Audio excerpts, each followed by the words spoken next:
प्यारे विद्यार्थियों, स्वागत है आपका अध्याय 5 समानांतर श्रेणी, जिसे हम अर्थमेटिक प्रोग्रेशन भी कहते हैं।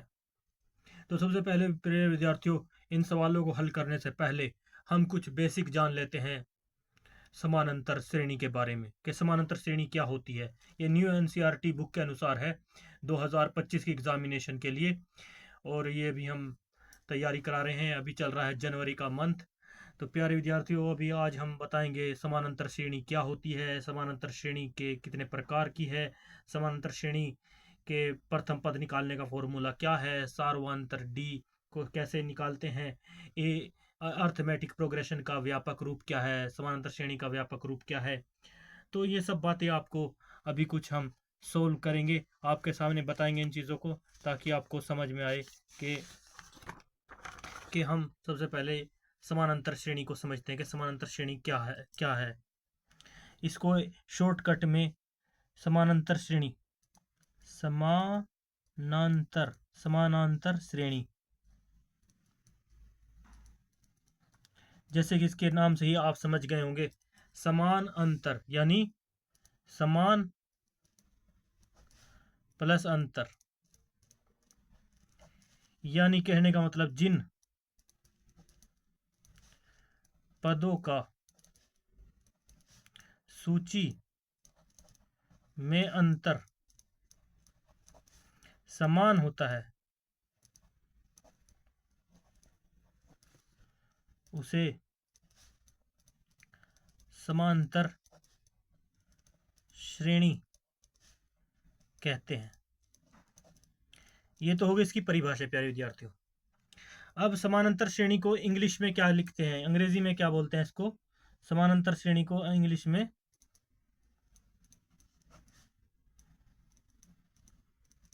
श्रेणी को अर्थमेटिक प्रोग्रेशन बोलते हैं। ARITH,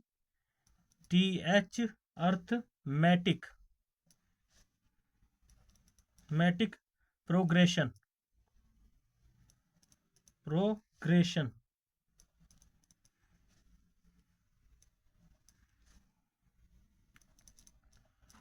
यानी अर्थमेटिक का मतलब यही होता है समान प्रोग्रेशन, समान प्रोग्रेस होना, प्रोग्रेशन उसकी प्रगति, अर्थमेटिक प्रोग्रेशन समानांतर, यही होता है इसका मतलब। तो इसको समानांतर श्रेणी को एपी अर्थमेटिक प्रोग्रेशन भी कहते हैं, जिसका शॉर्ट रूप जो है, जिसका संक्षिप्त रूप या जिसको बोलते हैं शॉर्ट फॉर्म, जिसकी शॉर्ट फॉर्म हम एपी के रूप में भी जानते हैं। तो प्यारे विद्यार्थी, यहाँ तक आप समझ गए होंगे कि समांतर श्रेणी क्या होती है। जिसके अंदर जो पद आते हैं उनका अंतर समान हो, उसको समांतर श्रेणी कहा जाता है सूची में। और दूसरा, समांतर श्रेणी के बारे में आपको पहला पॉइंट ये क्लियर हुआ। दूसरा पॉइंट ये, समांतर श्रेणी को अर्थमेटिक प्रोग्रेशन कहा जाता है। और एपी, इसको छोटे रूप में एपी भी कहा जाता है, एपी के रूप में भी इसको प्रदर्शित किया जाता है। अब इसके प्रकार क्या है? इसके प्रकार दो हैं। प्रकार यानी एपी के प्रकार, अर्थमेटिक प्रोग्रेशन के प्रकार क्या है? इसके दो प्रकार हैं। ये दो प्रकार की होती है, दो प्रकार की होती है। एक को बोलते हैं परिमित यानी इनफिनिट,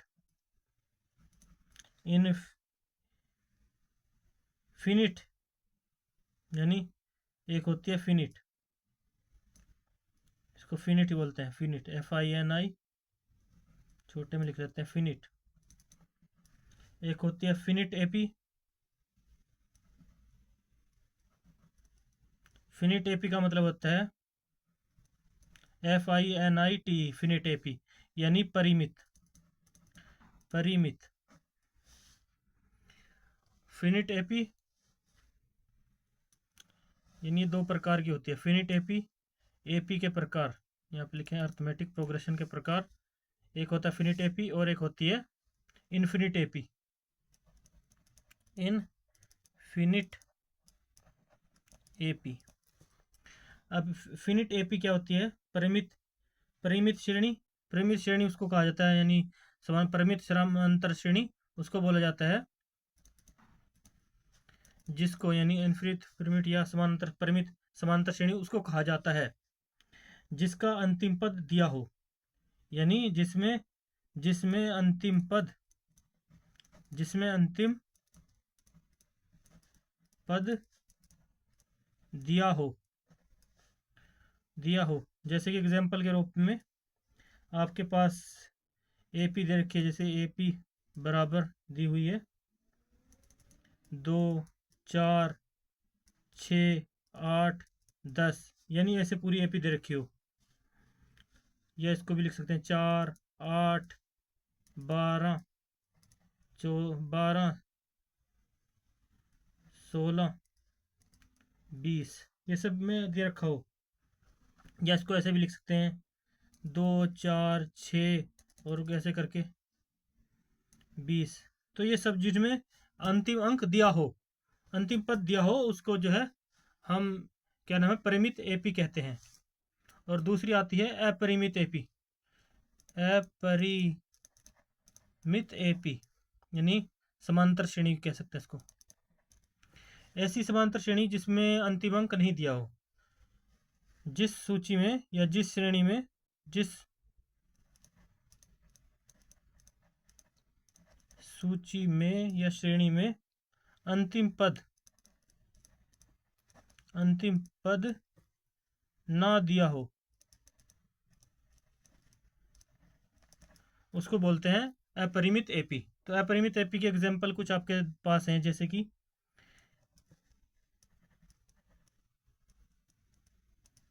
2, 4, 6 से करके डॉट डॉट लगा देंगे, और उसके बाद ऐसे ही 4, 8, 12 डॉट डॉट, अंतिम अंक नहीं दे रखा होता है। तो इस तरह से उस एपी को हम अपरिमित एपी के रूप में जानते हैं। तो प्यारे विद्यार्थी, उम्मीद करते हैं आपको यहाँ तक बात समझ में आ गई होगी। अब इसके बाद होती है इस समांतर श्रेणी का व्यापक रूप क्या है। व्यापक रूप में हम इसको कैसे लिख सकते हैं, समांतर श्रेणी का व्यापक रूप।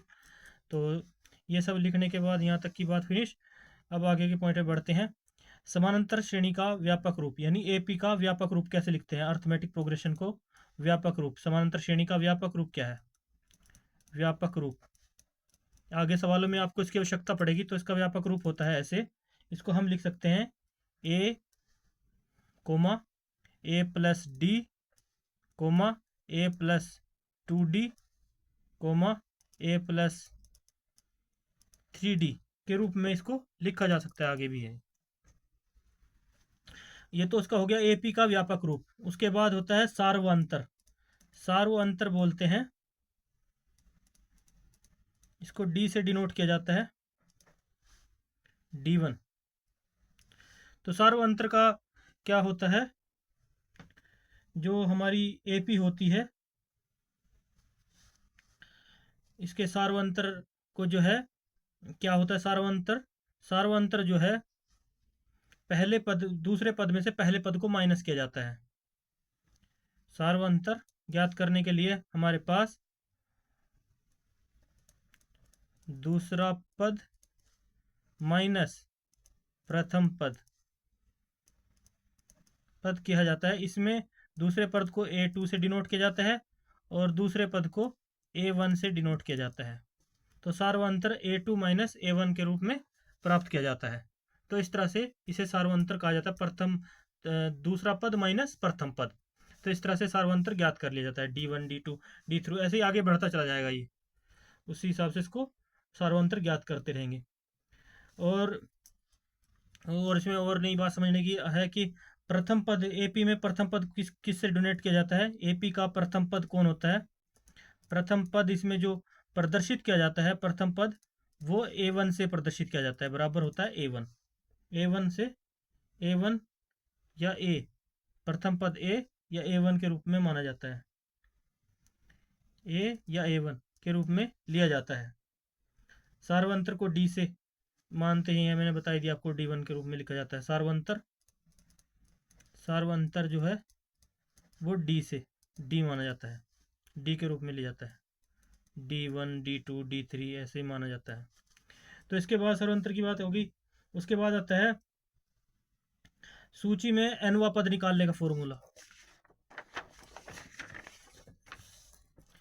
सूची में या श्रेणी में एपी में अगर हम समानांतर श्रेणी में nवा पद निकालने का फॉर्मूला, nवा पद का सूत्र क्या है, nवा पद निकालने का सूत्र क्या है, nवा पद निकालने का सूत्र जो है, nवा पद ज्ञात करना है, इसको an भी कहते हैं।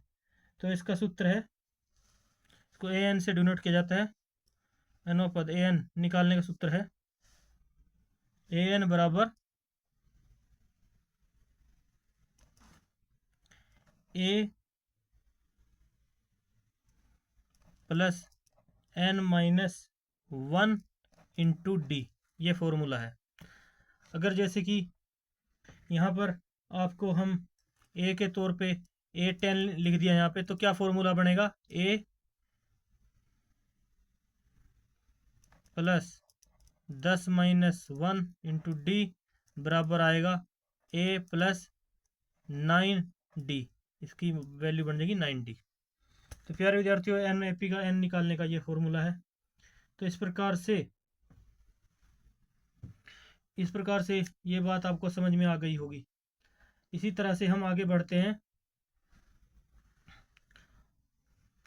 या हम इसको एक और तरीके से भी, सिंपल तरीके से भी लिख सकते हैं। ये तो फॉर्मूला है। अगर श्रेणी में हमें A30वां पद निकालना है, A30 निकालना है, तो A30 को हम डायरेक्ट a प्लस 29d भी लिख सकते हैं, क्योंकि एक माइनस कर देंगे और 29d के हिसाब से निकाल सकते हैं। ऐसे ही A40 है, तो A40 को हम a प्लस 39d के रूप में भी लिख सकते हैं। ऐसे इसको प्राप्त कर सकते हैं। तो सब इस तरीके से भी इसको मैनेज किया जा सकता है। तो प्यारे विद्यार्थी, उम्मीद करते हैं कि आपको समझ में आया होगा।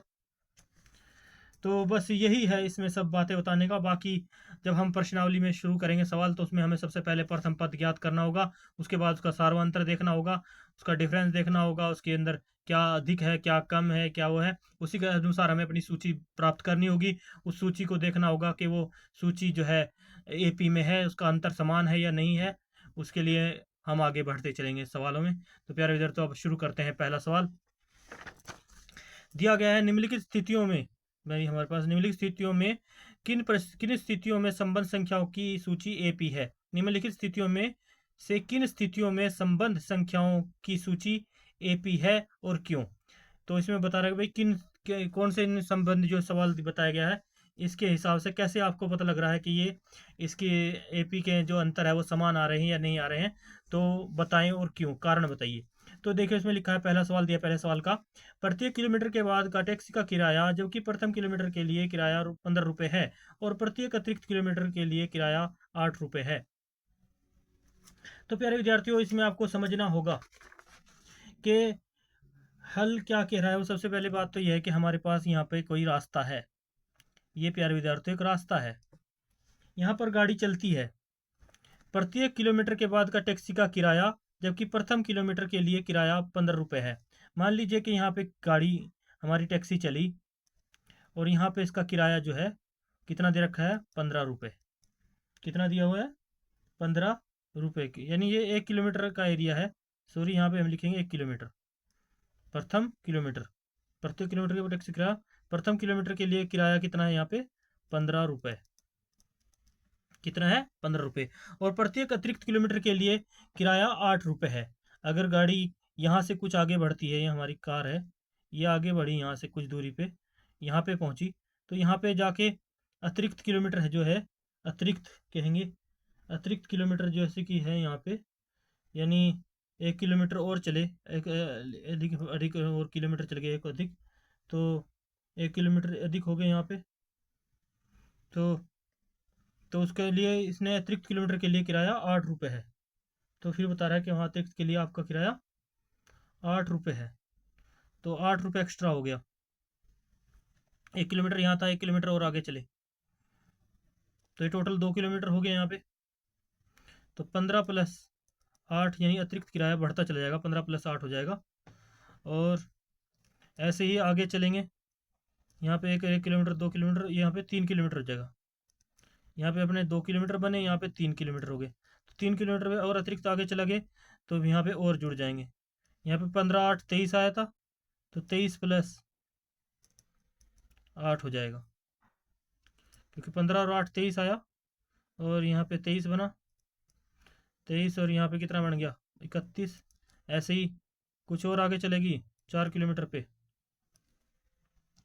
तो 31 प्लस 8 हो जाएगा। तो अतिरिक्त किराया बढ़ता जा रहा है जैसी गाड़ी आगे बढ़ती जाएगी। तो हमारे यहाँ पे श्रेणी के हिसाब से क्या मान आता है उसको हम प्रूफ करेंगे। तो इसके हिसाब से हमें आइडिया मिल रहा है कि हमारा प्रथम पद जो है 15 है 1 किलोमीटर के लिए, और उसका हमें अंतर इसी से सूची हमें प्राप्त हो रही है। 15 रुपये से ही हमारा प्रथम अंक जो है प्राप्त हो रहा है। प्रथम किलोमीटर के लिए किराया 15 रुपये है, तो हमारा प्रथम पद A1 बराबर होगा 15। तो इसी से हमारे पास सूची प्राप्त हो जाएगी। तो प्यारे विद्यार्थियों, आपको उम्मीद करता हूँ समझ में आया होगा। तो लिखेंगे प्रथम किलोमीटर के लिए किराया, लिखेंगे हल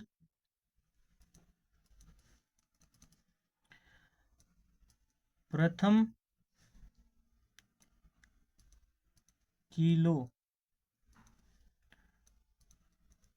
किलोमीटर के लिए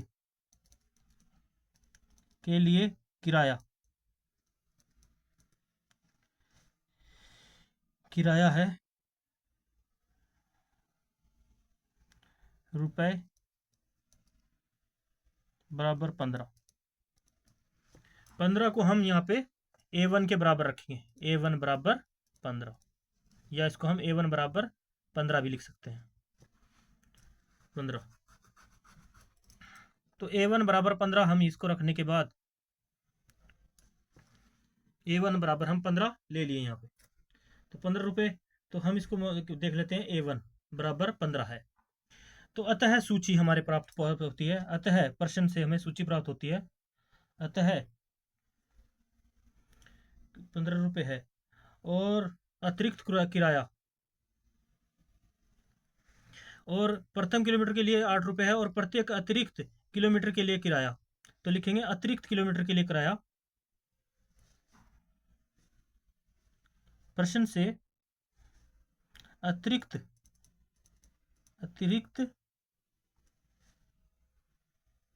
किलोमीटर के लिए किराया 15 प्लस 8 हो जाएगा,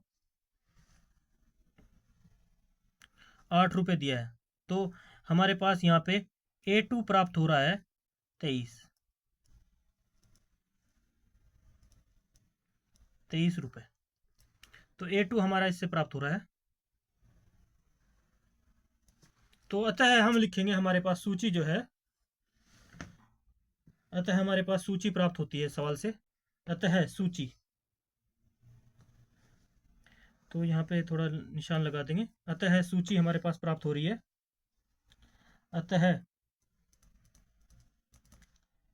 प्राप्त सूची जो है वो हमें लग रही है, सूची है हमारे पास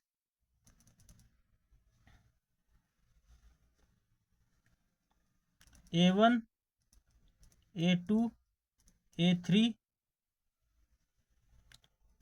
A4 क्या प्राप्त हो रही है हमें। तो हम इसको आगे ऐड करते चले जाएंगे। अगर A1 बराबर 15 है, 15 लिखा, 15 के साथ प्लस 8 किया 23 आया, और 23 के साथ 8 प्लस करेंगे, हमारे पास आगे A3 में क्या बनेगी श्रेणी, 31 बनेगा। और A4 में, क्योंकि यह श्रेणी जो है अपरिमित है तो बढ़ती जाएगी, तो क्या आएगा, 31 में 8 जोड़ेंगे 39। तो हमें क्या बताना है यहाँ पे, निम्नलिखित सूची में संबंधित संख्या सूची AP में है या नहीं है, तो क्यों। तो ये यहाँ तक हमारे पॉइंट आगे बढ़ने पे प्राप्त हो गया यहाँ पे AP।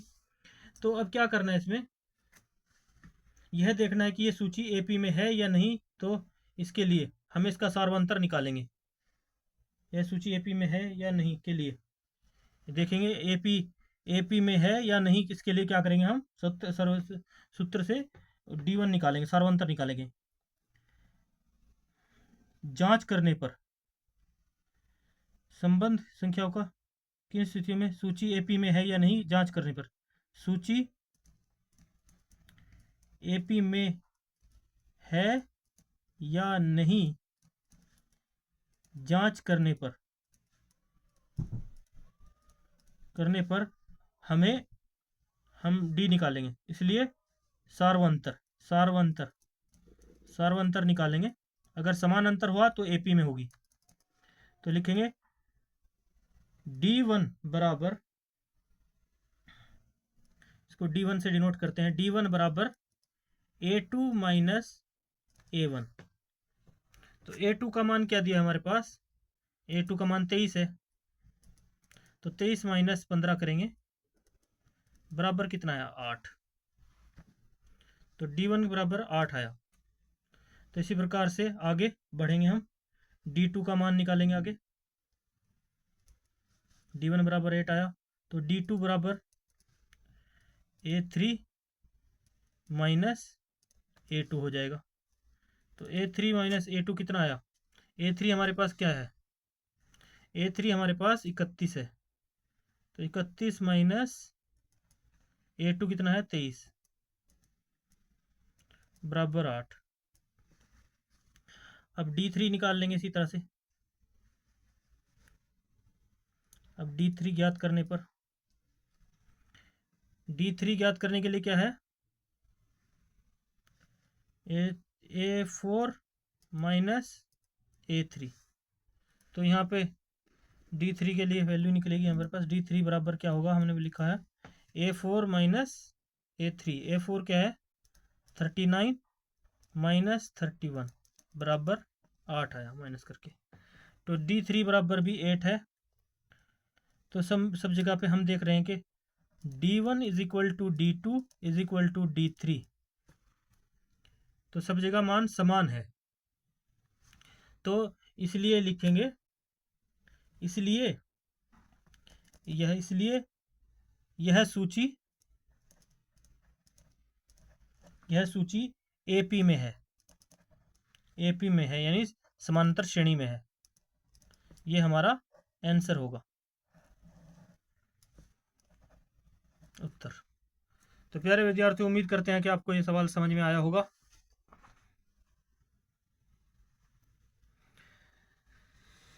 तो इसके बाद करते हैं नेक्स्ट सवाल। इसमें भी हमें यही बताना है कि यह एपी में है या नहीं है, समांतर श्रेणी में है या नहीं है। तो ये चेक करने के लिए इसको करते हैं हल। ये कहता है, ये भी हमें एपी में है या नहीं ये देखना है इसमें। तो कहता है किसी बेलन में उपस्थित हवा की मात्रा जबकि वायु निकालने वाला पंप प्रत्येक बार बेलन की शेष हवा का 1/4 बाहर निकाल देता है। तो हम जानते हैं कि बेलन के अंदर जब ये 1/4 निकाल रहा है, तो हम समझ लेते हैं उसके अंदर एक पॉइंट तो एक भाग तो होगा। तो शेष किसी बेलन में सिलेंडर में उपस्थित हवा की मात्रा जबकि मात्रा है हवा की मात्रा जबकि वायु निकालने वाला पंप प्रत्येक बार बेलन की शेष हवा का 1/4 बाहर निकाल देता है। तो माना हवा की मात्रा 1 है, हवा की मात्रा 1 पौंड है, जो भी है उसमें हम मान लेते हैं। तो सबसे पहले हम लिखते हैं पंप कैसा होता है, बेलनाकार होता है। पंप कैसा होता है हमारा, एक बेलनाकार होता है, ऐसे सिलेंडर टाइप।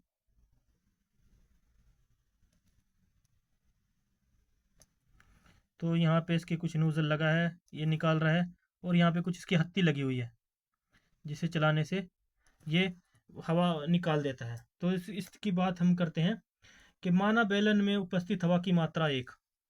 तो लिखते हैं हल। माना सिलेंडर में या बेलन में हवा की मात्रा 1 है, 1 पौंड है, जो भी है, और जबकि वायु निकालने वाला पंप प्रत्येक बार बेलन की शेष हवा का 1/4 बाहर निकाल देता है। तो बेलन में उपस्थित एक माना हमने, तो इसको हम डिनोट कर लेते हैं A1 बराबर 1 है। क्या मानेंगे इसको, A1 प्रथम पद आ जाता है हमारा, इसको A1 मान लेते हैं। मात्रा 1 जो है A1 के बराबर 1 है। या लिख सकते हैं यहाँ पे, या के समझिए आप, या कह सकते हैं इसको, या A1 बराबर 1, ठीक है। उसके बाद इसमें कहता है ना कि वायु हर बार निकालने पर पंप प्रत्येक बार बेलन की शेष हवा का 1/4 बाहर निकाल देता है। जबकि वायु निकालने पर, जब वो चलता है, जब वो वायु निकालता है, तो पंप उसका हवा का 1/4 भाग शेष बाहर निकाल देता है। बेलन में जो हवा है उस हवा का 1/4 बाहर करने पर, तो A1 तो आ गया उपस्थित हवा की मात्रा।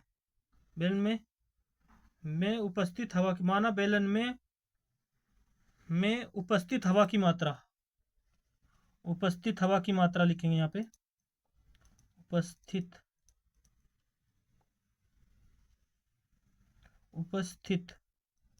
हवा की मात्रा 1 माना, या A1 बराबर 1 है।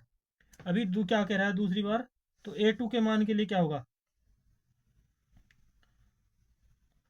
बेलन में जो हवा है उस हवा को 1/4 बाहर निकाल देता है। तो A2 की वैल्यू निकालने के लिए हमें पता चलेगा कि बेलन यहाँ पे जो है हवा निकाल रहा है, इसमें एक पॉइंट हवा है जिसका 1/4 यह बाहर निकाल रहा है, तो बेलन में जो हवा है, लिखेंगे बेलन में जो हवा है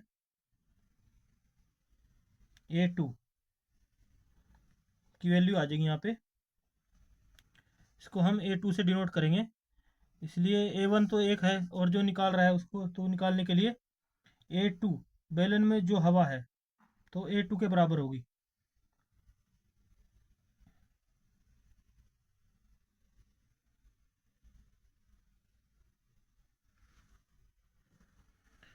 बेलन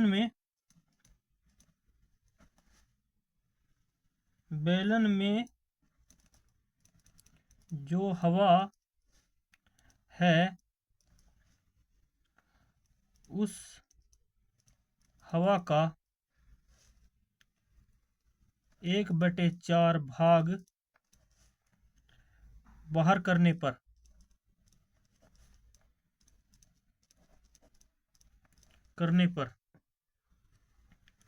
1/4 भाग बाहर करेगा तो हमारे पास A2 की वैल्यू आ जाएगी यहाँ पे, क्योंकि एक है, एक तो है, एक में से कितना माइनस हो जाता है, एक मात्रा है तो सवाल के अनुसार, तो 1/4, तो एक का 1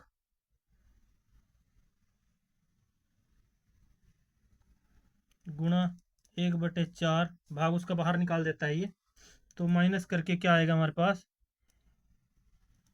1 माइनस 1/4, इसमें एलसीएम ले लेंगे यहाँ पे, 4 आया, 4 एकम 4, माइनस 4 से 4 कट गया 1, बराबर आया 3/4। तो 3/4 बटे जो है यहाँ पे इसको लिख देते हैं, या A2 बराबर 3/4 आ गया, इसको A2 बराबर 3/4 ले सकते हैं। जो हवा के बाद पहले में तो A1 बची हुई है, तो दूसरे में A2 की मात्रा कितनी रह गई, 3/4। तो इसी प्रकार से A2 आ गया हमारे पास ये। अब जो हवा है इसी प्रकार से, एक पहले में तो 1 आया, दूसरे में 3/4 आया, तो बेलन में जो हवा है उस हवा का 1/4 भाग करने निकालने पर, तो अब A3 प्राप्त करने के लिए एक तरह से हमारे पास A2 का मान निकालने के लिए ही हमने ये किया था। A2 के हिसाब से बेलन में जो हवा है उस हवा का 1/4 बाहर निकालने पर 1 माइनस 1 गुणा 1/4 किया तो हमारे पास आया 3/4 भाग आ गया।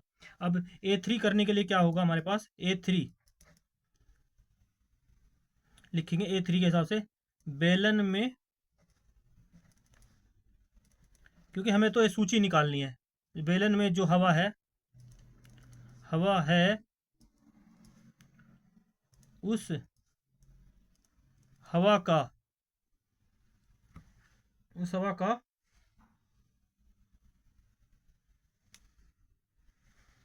उस हवा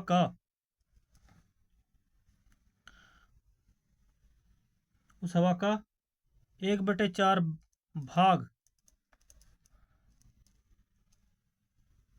बाहर करने पर,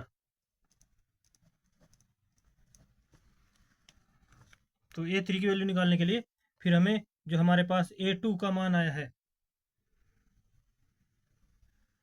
तो क्या आया है A2 का मान? A2 का मान A3 का मान निकालने के लिए क्या करना पड़ेगा? A3 का मान निकालने के लिए A2 का मान इसमें आ गया, यहाँ पे 3/4 आ गया। तो 3/4 में से 1/4 घटा देंगे हम। तो 3/4 है हमारे पास बचा हुआ भाग जो, क्योंकि पहले तो एक भाग था, एक भाग में से 1/4 घटाया तो 3/4 आया। अब 3/4 में से 1/4 और घटाएंगे तो बराबर क्या आया? एलसीएम ले लेंगे, हमारे पास 4 आ गया। तो 3 - 1 बराबर आ गया हमारा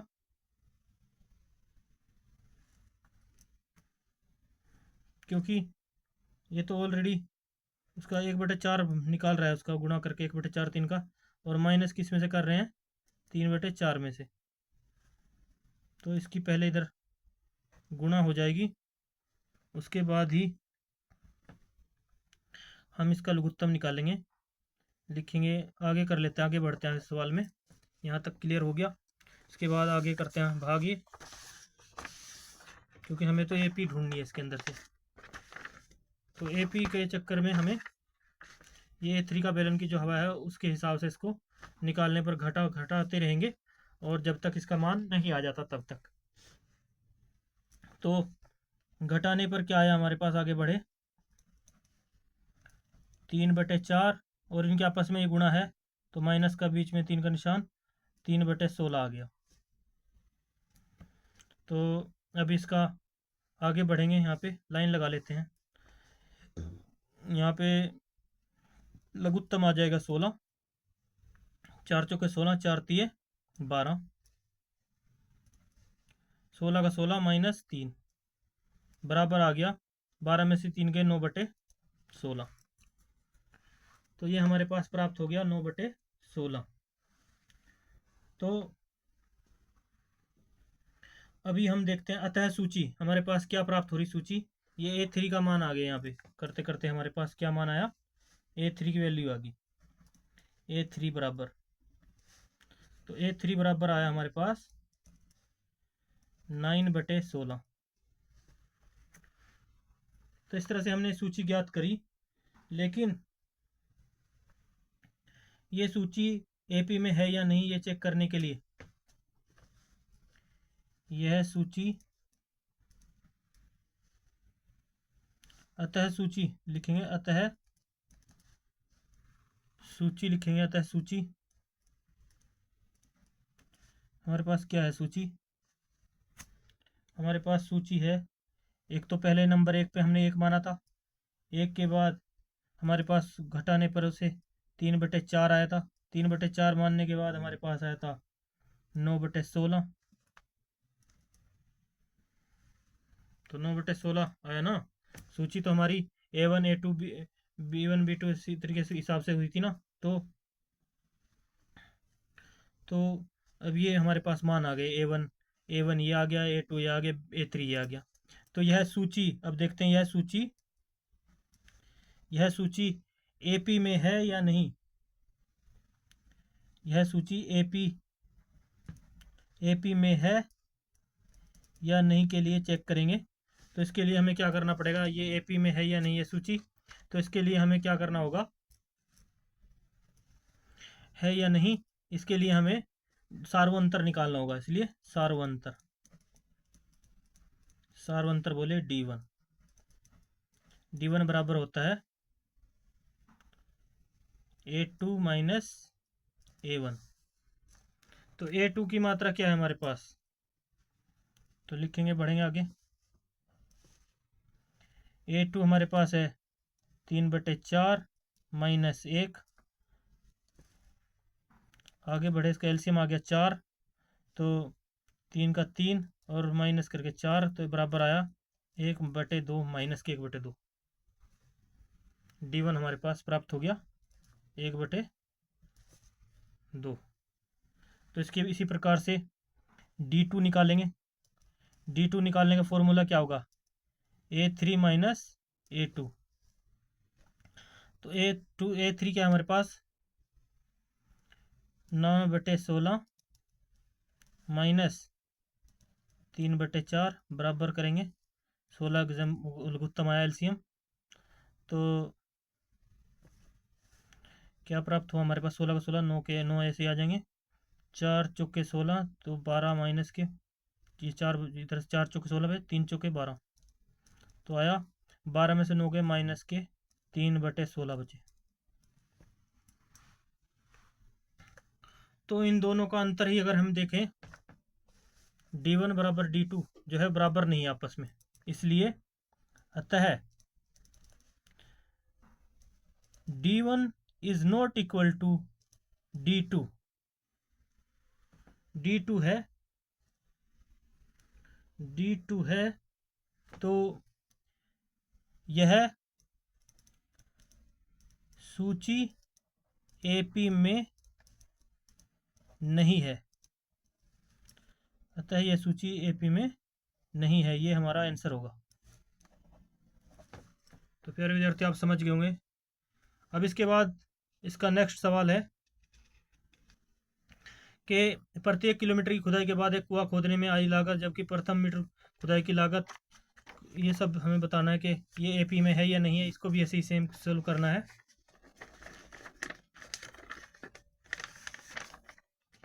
तो इस सवाल को भी हमें सोल्व करना है इसी तरीके से कि निम्न स्थितियों में AP है या नहीं।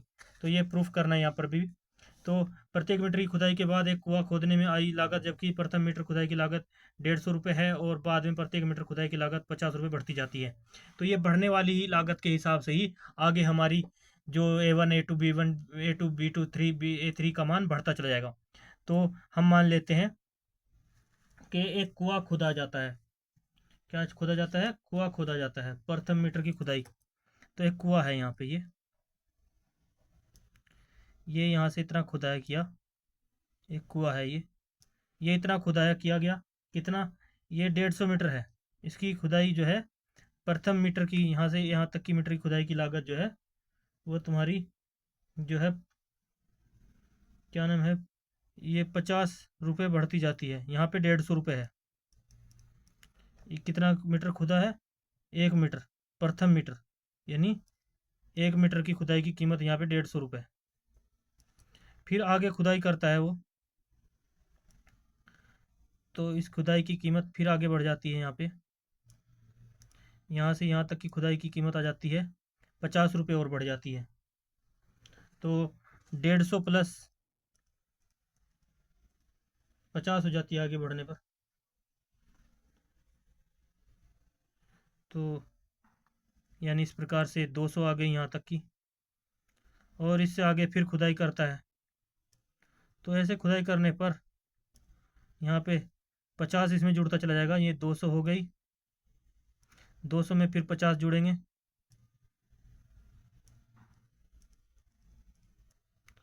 तो ये 250 हो जाएगी। ऐसे ही आगे जितनी बार ये खुदाई करता जाएगा उतनी ही वैल्यू इसकी बढ़ती जाएगी।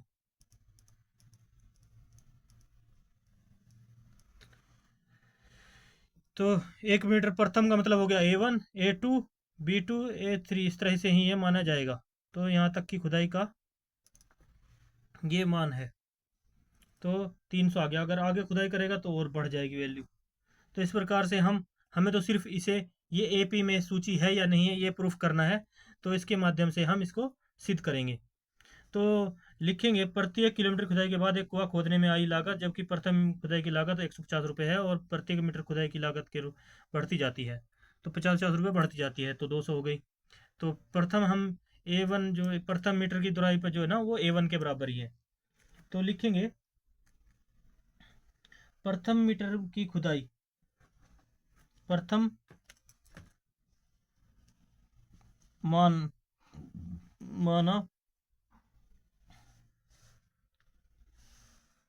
दे रखी है उसने। तो लिखेंगे हल, प्रथम मीटर खुदाई की लागत, खुदाई की लागत बराबर है 150 रुपये। इसको हम या कह सकते हैं A1 बराबर 150। ठीक है, A1 बराबर 150 मान लेंगे, जो प्रथम बात बताइए इसमें प्रथम पदी के हिसाब से A1 बराबर 150 होगा। उसके हिसाब से ही हम इसकी आगे जैसी लागत बढ़ती जाती है उसी हिसाब से A2 A3 और वो हम मान आगे निकालते जाएंगे। तो प्रत्येक मीटर खुदाई की बाद में प्रत्येक मीटर की खुदाई की लागत रुपए बढ़ती चली जाती है, इसलिए लिखेंगे। तो हमें अतः कीमत बढ़ रही है, तो A2 हमारे पास क्या होगा, अतः सूची हमारे पास प्राप्त हो गई है होती है। अतः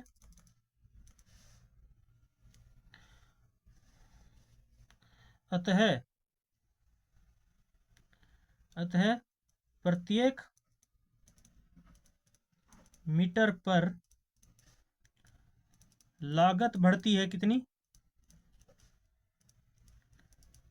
50 रुपए। तो इसलिए प्राप्त सूची क्या बनेगी हमारे पास, इसलिए प्राप्त सूची A1 एक, A2 A3 और A4 ये अपरिमित है। तो हमारे पास प्राप्त सूची होगी A1 A2 A3 के रूप में। सबसे पहली होगी 150,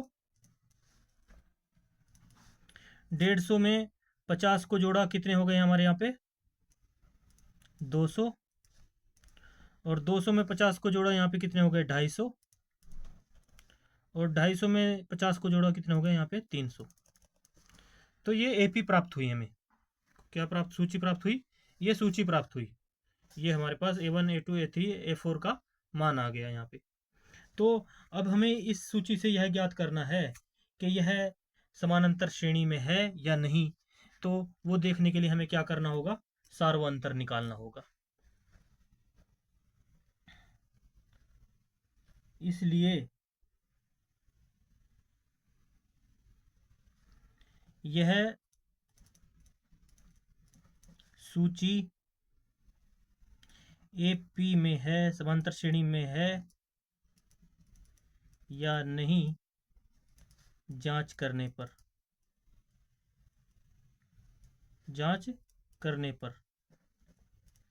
तो जांच करने पर हम निकालेंगे सार्वअंतर। सार्वअंतर मतलब D1 बराबर होता है A2 माइनस A1। तो A2 क्या है हमारे पास 200, और A1 कितना है 150, बराबर कितना आया D1 50। तो D1 की वैल्यू आ रही है हमारे पास 50, D1 बराबर 50 लिखते हैं। इसी प्रकार से अब आगे बढ़ेंगे D2 के लिए। D2 के लिए क्या होता है A3 minus A2, A3 minus A2 होगा। तो बराबर क्या आया, यहाँ पे लाइन लगा लेते हैं। A3 का मान क्या है 250, और A2 की वैल्यू क्या है हमारे पास 200। तो D2 बराबर क्या आया 50। इसी प्रकार से आगे बढ़ने पर D3 की वैल्यू निकालने पर इसमें क्या आएगा A4 की value minus A3, A4 minus A3 आ जाएगा। तो A4 क्या है हमारे पास 300, और A3 कितना है 250। तो A3 की वैल्यू क्या है हमारे पास 50। तो इससे तो हमें लग रहा है, क्योंकि अतः D1 बराबर है D2, D2 बराबर है D3,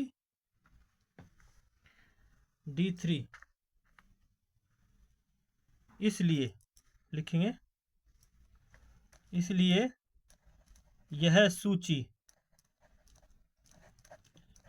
AP में है, इसलिए यह सूची जो है AP में है, यही हमारा होगा आंसर। तो प्यारे विद्यार्थियों, उम्मीद है कि आपको ये समझ में आ रहा होगा अच्छे से। इसी प्रकार से हम इसका चौथा भाग करते हैं। इसमें को भी हमें AP बतानी है कि ये AP में है या नहीं है। तो सबसे पहले लिखेंगे कि क्या नाम ये एपी में है या नहीं है। तो लिखेंगे हमारे पास क्या दिया हुआ है, माना प्रथम वर्ष। इसमें देखा खाते में प्रत्येक वर्ष का मिश्र धन, जबकि रुपये 1,000 की है राशि और 8 रुपये प्रति वार्षिक दर है और चक्रवृद्धि ब्याज पर जमा की जाती है। खाते में प्रत्येक वर्ष का मिश्र धन मिश्र धन है, यानी चक्रवृद्धि ब्याज लगता है इसमें, जबकि रुपये 10,000 की राशि है। मूलधन यानी हमारे पास 10,000 है और राशि यानी, और उस पर वार्षिक दर की ब्याज जो है 8% है, तो चक्रवृद्धि ब्याज की दर से जमा की जाती है। तो इसी के हिसाब से हमें हमारे A1 A2 B1 B2 A2 B2 जो हमें इसमें वो जो पॉइंट मान निकालने हैं जिससे हमारी सूची साबित हो सके, वो इसी के माध्यम से निकालेंगे। पहले हम लिख लेते हैं कि मान यानी हमारे पास माना प्रथम वर्ष जबकि राशि है, खाते में प्रत्येक वर्ष का मिश्र धन, जबकि रुपये 10,000 की राशि 8 वर्ष के दर से ब्याज दर जमा की जाती है। तो खाते में प्रत्येक वर्ष का मिश्र धन कितना होगा। तो हमें इसका माना प्रथम वर्ष की राशि जो दे रखी है इसने, प्रथम वर्ष की राशि कितनी है, यानी माना प्रथम वर्ष खाते में प्रत्येक वर्ष का 10 रुपये की राशि जमा कराई जाती है और प्रत्येक वर्ष में चक्रवृद्धि ब्याज पर जमा की जाती है। तो खाते में प्रत्येक वर्ष का मिश्र धन कितना होगा। तो उसके हिसाब से हम मान लेंगे, माना खाते में प्रत्येक वर्ष का मिश्र धन, जबकि 10,000 रुपये की राशि जब मुख्य ब्याज के रूप में जमा की जाती है, तो ज्ञात करते हैं। तो A1 की वैल्यू निकालने के लिए हमें इसमें इसका चक्रवृद्धि ब्याज निकालना पड़ेगा। तो हम मान लेते हैं कि इसने स्टार्टिंग में 10,000 रुपये ही दिए है ना, तो यही प्रथम A1 मानेंगे हम इसमें राशि। A1 का मान आ जाएगा 10,000 रुपये, ठीक है। उसके बाद हम इसमें दूसरे वर्ष का ब्याज, तीसरे वर्ष का ब्याज, ऐसे इसमें ब्याज निकालते चले जाएंगे। उसके बाद तो सब की सब राशि उसी हिसाब से हम मान लेंगे। तो सबसे पहले प्रथम रूप से हमें यहाँ से हमारी शर्त बन जाएगी A1 के लिए। तो लिखेंगे प्रथम वर्ष के लिए राशि कितनी है, मूलधन कितना है, लिखेंगे प्रथम, लिखेंगे हल प्रथम वर्ष के लिए मूलधन या राशि, जो भी आप लिख सकते हैं, मूलधन लिख लें चाहे राशि लिख लें। राशि दे रखी है ना इसने, तो हम राशि लिखेंगे। राशि बराबर है 10,000 रुपये। तो इसको हम A1 बराबर 10,000 लिख सकते हैं अपनी सूची निकालने के लिए, ठीक है। तो A1 बराबर 10,000 हो गया। तो दर, वार्षिक दर कितनी है, इसलिए वार्षिक दर भी लिखेंगे, बराबर है 8%। और खाते में प्रत्येक वर्ष समय है 1 वर्ष, 1 वर्ष यानी 1 वर्ष दिया है समय, और वार्षिक दर यह है। तो प्रथम वर्ष के लिए हमने माना, यहाँ पे लिखेंगे माना प्रथम वर्ष के लिए राशि 10,000 रुपये, A1 बराबर 10,000, ठीक है। और वार्षिक दर 8% है, समय 1 वर्ष है। तो दूसरे वर्ष का ब्याज निकालेंगे। तो प्रथम वर्ष का तो ऑलरेडी हमारे पास दे रखा है 10,000 रुपये, तो दूसरे वर्ष का ब्याज क्या होगा।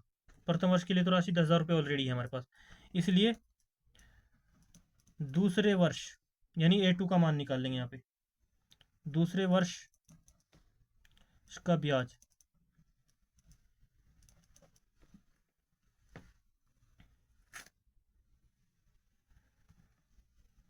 बराबर होता है मूलधन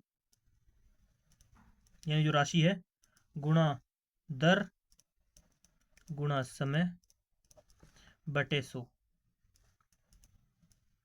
तो क्या दिया है हमारे पास, दूसरे वर्ष का ब्याज यानी A2 की वैल्यू निकाल लेंगे। यहाँ पर दूसरे वर्ष का मतलब होता है प्रथम वर्ष में जो है, मान लिया A1 है, राशि A1, तो A2 की वैल्यू क्या आ जाएगी यहाँ पर, प्रथम वर्ष या दूसरे वर्ष में जो हमारे पास A2 की वैल्यू आएगी।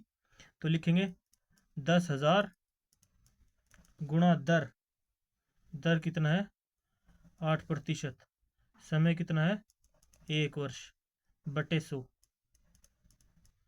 2 0 से 2 0 कई बचे कितने 800। तो A2 का मान बराबर अब हमारे पास आ जाएगा, दो का मान आ जाएगा हमारे पास दूसरे वर्ष की राशि। दूसरे वर्ष की राशि जो है क्या होगी हमारे पास, ब्याज आया ये तो, दूसरे वर्ष का ब्याज, सॉरी ये ब्याज है, सॉरी हम ब्याज निकाला दूसरे वर्ष का। अब राशि निकालनी है हमें, तो दूसरे वर्ष की राशि क्या होगी, इसलिए दूसरे वर्ष की राशि, इसलिए दूसरे वर्ष की प्राप्त राशि क्या होगी, जो जमा होगी, प्राप्त राशि होगी हमें, प्राप्त राशि होगी हमारे पास मूलधन, मूलधन जमा ब्याज, क्योंकि हमारे पास 800 रुपया है ब्याज। तो क्या हमारे पास मूलधन कितना है, 10,000 प्लस 800 बराबर हमारे पास आ जाएगा दूसरे वर्ष की राशि, यानी A2 का मान आ जाएगा, यानी ये हमसे मान लेंगे A2 बराबर 10,800, यानी आया हमारे पास 10,800 रुपये। तो ये A2 की वैल्यू आ गई दूसरे वर्ष के हिसाब से। प्रथम वर्ष को हमने A1 माना, तो दूसरे वर्ष में को मानेंगे हम A2, तो A2 की वैल्यू हमारे पास आएगी 10,800। तो इसी प्रकार से तीसरे वर्ष का ब्याज देखेंगे। अब तीसरे वर्ष का ब्याज भी यही रहेगा आगे बढ़ने पर, तीसरे वर्ष का ब्याज वही होगा मूलधन गुणा दर गुणा समय। तो अब हमारे पास राशि क्या बन गई हमारे पास मूलधन की, यही होगी मूलधन गुणा दर गुणा समय लगा के तीसरे वर्ष का ब्याज भी हमारे पास। अब मूलधन क्या बनेगा, 10,800 गुणा दर 8% और बटे समय, कितना आया बटे 100 करके, 2 जीरो से 2 जीरो कट गई, इसकी गुणा करके आ गया हमारे पास 10 का 10 8 64 8 कम 8, यानी 108 गुणा 8 होके बराबर हमारे पास कितना आया, 8 8 64 और 64 का 64 आ गया, 8 कम 8 864, ये हमारे पास ब्याज आ गया। इसलिए ब्याज हमारे पास 864 रुपये। तो क्या नाम है, तीसरे वर्ष की राशि क्या होगी, इसलिए तीसरे वर्ष की राशि, राशि यानी A3 बराबर होगी हमारे पास 10,800, जो राशि दे रखी उतनी 10,800 प्लस 864 बराबर आ गया A3 के हमारे हमारे बराबर 64 का 64 ऐसे आ जाएगा, 8 8 16 ऐसे लगा एक, एक का एक, 11,664। तो A3 बराबर हमारे पास ये आ गया 11,664 रुपये भी लिख सकते हैं इसको, ठीक है, राशि आ गई। तो इस प्रकार से प्यारे विद्यार्थियों, यहाँ तक आपको समझ में आ गया। अब हमारे पास जो सूची की जो AP प्राप्त हो रही है, जो सूची प्राप्त हो रही है उसको लिखेंगे। इसलिए सूची, हमारे पास सूची प्राप्त हो रही है,